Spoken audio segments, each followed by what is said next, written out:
Hola a todos, mi nombre es Alejandro de Miguel, soy profesor de Psicología Forense en la Universidad de Valladolid y en esta píldora del proyecto de innovación docente de Derecho para no juristas les voy a hablar sobre el informe psicosocial en los procesos de familia.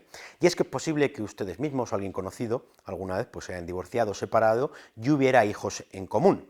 De hecho, en la actualidad, como dato de interés para comenzar, la custodia compartida es el sistema o el régimen de custodia que más se está estableciendo. Ha desbancado a la custodia exclusiva materna. Pero lo que nos interesaría especialmente en esta píldora son aquellos casos en los que hay un proceso de divorcio o separación y no hay acuerdo entre los progenitores. En ese caso, ¿qué pasa? ¿Cómo decide el juzgador cuál es el mejor régimen de custodia que tiene que tener ese niño? Pues en este caso, como pueden ver en su pantalla, entra en juego todo lo que tiene que ver con la labor pericial del psicólogo forense.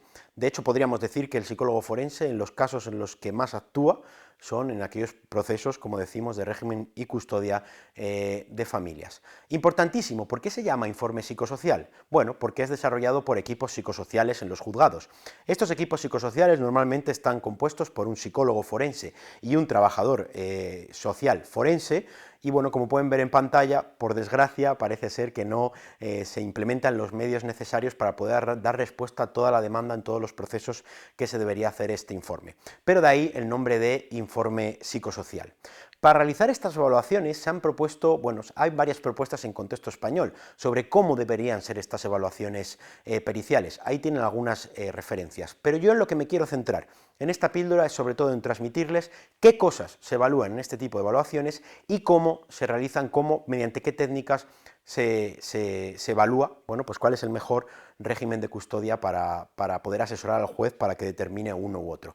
Entonces, en primer lugar, ¿qué es lo que se evalúa? Pues todas estas cosas, ¿vale? Todos los protocolos coinciden en que estos puntos serían muy relevantes a la hora de determinar en un informe pericial cuál se recomienda que es la mejor opción de custodia. En primer lugar, por ejemplo, vamos a valorar la personalidad y la adaptación de los progenitores, si son personas funcionales, no, si mantienen un trabajo de manera adecuada, si tienen una red social estable y sana.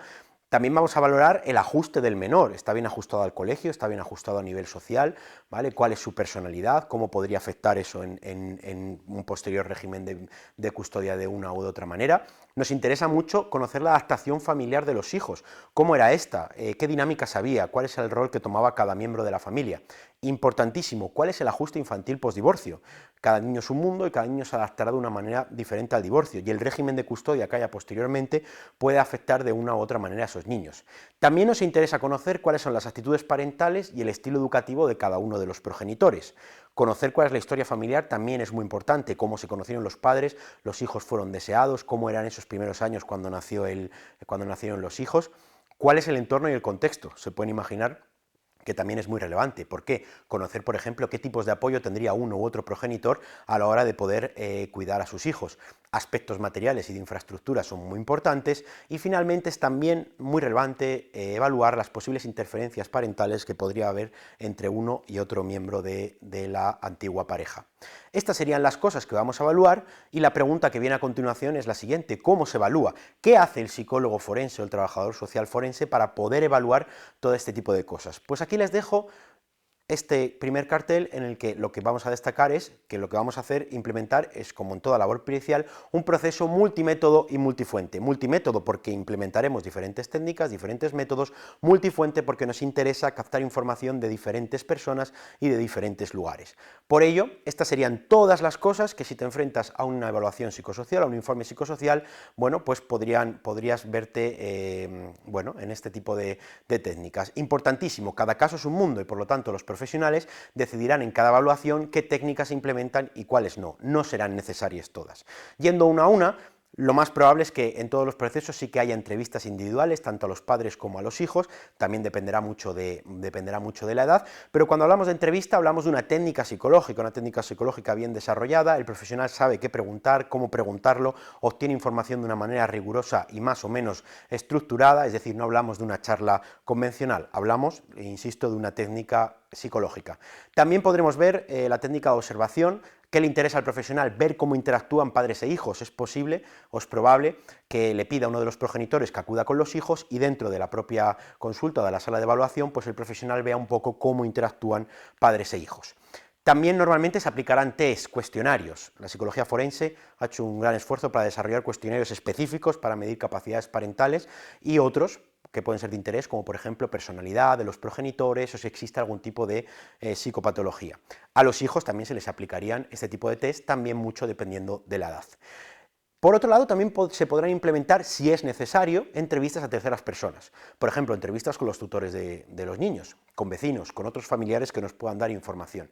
Y por último, también es probable que se hagan visitas al hogar de los progenitores. No en todos los casos, pero sí en muchos, para ver tanto las condiciones materiales donde, bueno, pues se desarrollan o se van a poder desarrollar esos niños, y también para ver in situ esa interacción entre padres e hijos. Para finalizar, si tuviera que darles un consejo a cualquier persona que se tenga que enfrentar a una evaluación de este tipo sería la siguiente: sinceridad. Muchas veces cuando alguien se enfrenta a este tipo de evaluaciones, pues puede ir pensando que van a ir a pillarle, o puede ir pensando o deseando dar una imagen a lo mejor más positiva de lo que es, etcétera, porque le dé miedo mostrar algún aspecto que él considera más problemático. Mi consejo es que sea sincero. El padre perfecto no existe, en este tipo de evaluaciones no se va a pillar, sino que simplemente en estas evaluaciones lo que quiere el profesional es poder asesorar al juzgador, al juez en este caso, cuál es el mejor sistema de custodia. Por lo tanto, sé sincero, porque además la psicología forense trabaja mucho en implementar métodos para detectar este tipo de sesgos, ¿no?, de disimulación o simulación. Nada más, esto ha sido todo, les agradezco muchísimo el interés en esta píldora y tienen ahí mi correo para cualquier cosa que necesiten por mi parte.